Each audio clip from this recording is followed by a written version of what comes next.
উত্তর কলকাতার শৈলেন্দ্র সরকার স্কুল থেকে প্রেসিডেন্সি কলেজ, ইন্টার স্কুল ক্রিকেটের ব্যাটসম্যান থেকে কলেজ শেষে কফি হাউসে বসে পত্রিকার জন্য বহু লেখালেখি, ঝালমুড়ি থেকে কাটলেট, স্কুলের ফর্মাল শার্ট প্যান্ট ছেড়ে একটু বড় হতেই সুনন্দর জার্নাল খ্যাত বাঙালি সাহিত্যিক নারায়ণ গঙ্গোপাধ্যায় ধুতি পরা স্টাইল দেখে ধুতি পরা শুরু। সবেতেই যেন এক ধ্রুপদী উত্তরণের পথে বুদ্ধদেব। পূর্বপুরুষদের ভিটে বাংলাদেশ, জন্মসূত্রে পিওর বাঙাল বুদ্ধদেব ভট্টাচার্য। খেতে পছন্দ করতেন বরলি মাছ, মৌরলা মাছ থেকে কুমড়ো ফুলের বড়া। একসময় বাংলাদেশের মাদারীপুরের বাসিন্দা তার দাদু কৃষ্ণমোহন স্মৃতিতীর্থ সমাজে ব্রাহ্মণদের প্রভাব ধরে রাখতে সংকলন করেছিলেন পুরোহিত দর্পণ। কিন্তু বুদ্ধদেবের বাবা নেপালদেব ভট্টাচার্য কোনোভাবেই কিন্তু নিজেকে পুরোহিত হিসেবে প্রতিষ্ঠিত করেননি। বাংলাদেশ থেকে এদেশে এসে তিনি কলকাতার সারস্বত লাইব্রেরিতে দায়িত্বশীল একজন কর্মীর পদে কাজে যোগ দেন। ফলত তারই সুযোগ্য পুত্র হিসেবে বুদ্ধদেব হেঁটেছিলেন বাবার থেকে কয়েক পা এগিয়েই। কিন্তু প্রেসিডেন্সি কলেজ থেকে বাংলা ভাষায় অনার্স নিয়ে পাশ করার কয়েক বছর পর দলের পত্রপত্রিকা সম্পাদনা, লেখালেখি এসবের কাজ করলেও এরপর বাম ছাত্র রাজনীতির প্রশ্নে যখন দল ছাড়ার মুখে দলের দাপুটে নেতা শৈবাল মিত্র, আজিজুল হকের মতো নেতারা, ঠিক তখনই ডাক পড়ে বুদ্ধদেব ভট্টাচার্যের। সিপিআইএমের যুব শাখা ডিওয়াইএফআইয়ের রাজ্য সম্পাদক হিসেবে নিযুক্ত হন ঠিক এরম সময়।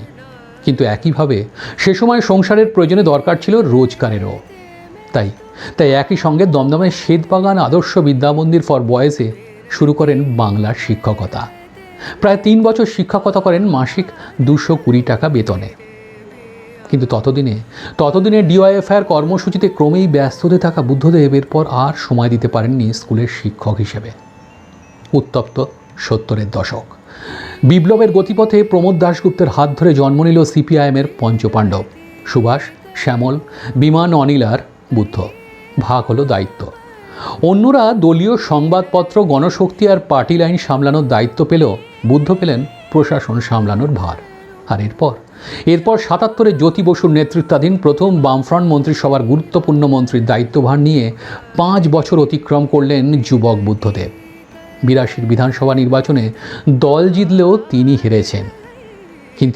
কিন্তু সুবিধেবাদী আয়ারাম গায়ারামদের মতন জিতলেই বসন্ত আর হারলেই হসন্ত, এরকম না ভেবে একটা হার থেকে আরও বেশি করে শিক্ষা নিয়েছেন, নিজেকে আরও বেশি ঋদ্ধ করেছেন।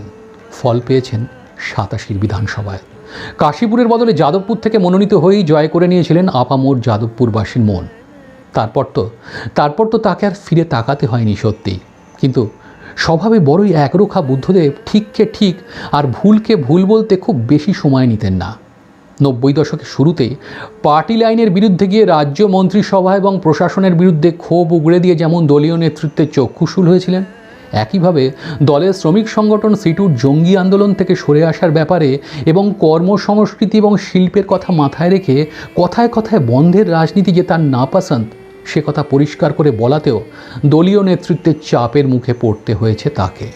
একইভাবে 2009 লোকসভা নির্বাচনে দলের ভরাডুবির পর দিল্লির কেন্দ্রীয় নেতৃত্বের আঙুল ইশারা ইঙ্গিতে তার নেতৃত্বাধীন রাজ্য সরকারকে দায়ী করার ব্যাপারে সচেষ্ট হলে উত্তরে তিনি কার্যত দলের পলিট ব্যুরোর মিটিং বয়কট করেন।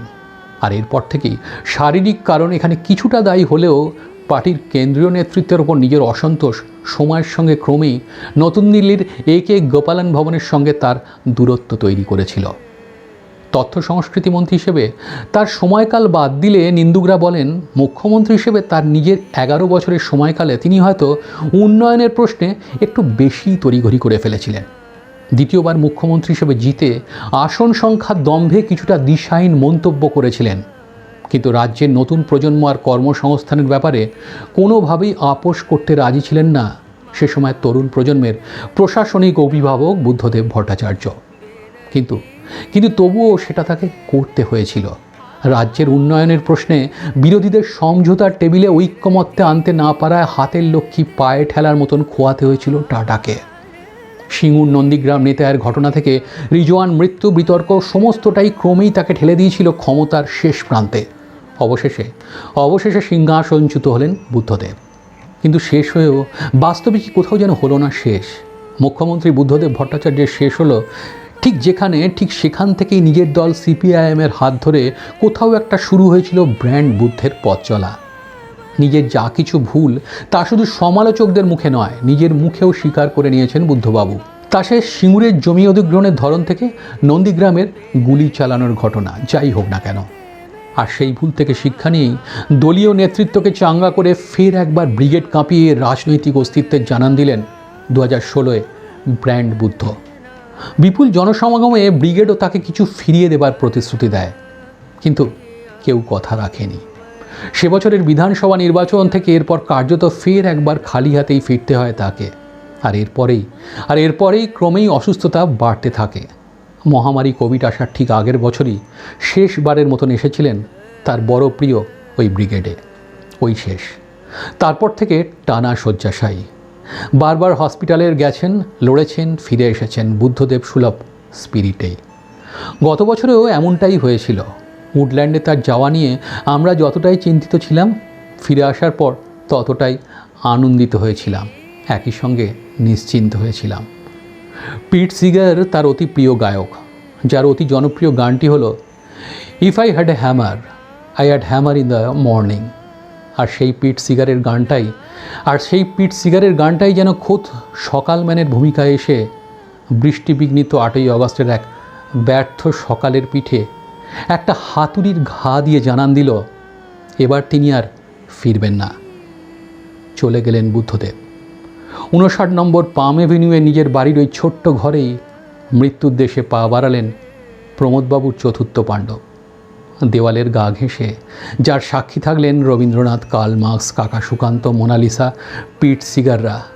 আর বুক সেলফ থেকে তখনও গ্যাব্রিয়েল গার্সিয়া মার্কেজের উপন্যাসরা অপেক্ষায়। আবার যদি নিজের হাতে অন্তত একবার বইয়ের পৃষ্ঠা উল্টোতেন তার প্রিয় পাঠক। কিন্তু না, রাজনীতির মহাকরণ থেকে রাইটার্সের প্রশাসনিক অলিন্দ বেয়ে যে অবসরে তিনি ছিলেন, সেখান থেকে এবার তিনি গেলেন মহাপ্রস্থানের পথে। এই রাস্তাটা যে ওয়ান ওয়ে, সেখানে একাই যেতে হয়। যাওয়া আছে, এখান থেকে আসার কোনো উপায় নেই। অসহায় হয়ে আজ সেদিকেই তাকিয়ে নিজের অকেজো জীবনের অপেক্ষায় বুদ্ধদেবের দীর্ঘদিনের সারথি, দুধ সাদা সেই অ্যাম্বাসেডার WB 06 0002।